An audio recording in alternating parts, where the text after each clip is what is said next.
Yana tun, yana sen. Yuragimda o'g'riq, ko'zlarimda sen.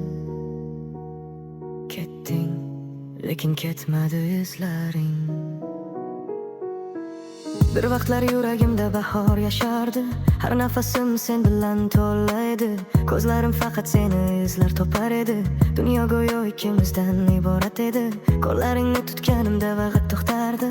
Har so'zing yuragimga davo bo'lardi. Sevgim meni osmonga olib chiqdi, keyin o'sha yerdan tashlab ketdi.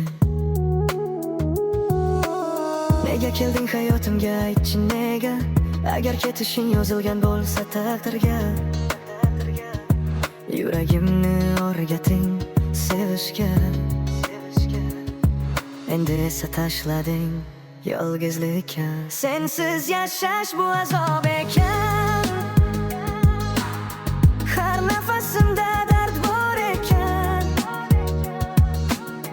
Seni unutay desam bo'lmaydi. Yuragim hali ham seni izlaydi. Qayt desam ham qaytmaysan, dardim bor, sen anglamaysan. Sevgi qoldi yuragimda, lekin sen endi yo'qsan. Ketganingdan beri vaqt ham o'tmaydi. Soatlar go'yo yurishni bilmaydi. Bir xabaringni kutib yashayman, ammo sukunat meni o'ldiradi.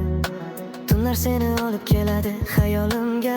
Gaplashaman sen bilan yolg'on dunyoda. Ko'z yoshlarim jim oqadi har kecha. Dardim yashirin, hech kim bilmaydi aslida. Eshitayapsan meni uzoqlardan. Yuragim seni chaqiradi har zarbdan. Men hali ham o'sha seni sevgan odam. Faqat singan orzular bilan. Sensiz yashash bu azob ekan. Har nafasimda dard bor ekan. Seni unutay desam bo'lmaydi. Yuragim hali ham seni izlaydi. Qayt desam ham qaytmaysan, dardim bor, sen anglamaysan. Sevgi qoldi yuragimda, lekin sen endi yo'qsan. Balki sen baxtlisan mendan uzoqda, men esa yo'qolganman o'sha lahzada. Bir kun yo'limdan o'tsang ham agar, ko'zlarimda ko'rasan, men hali kutaman. Sensiz yashash bu azob ekan. Yuragimni hamon ovutolmadim. Sevgi qoldi, lekin kech bo'ldi.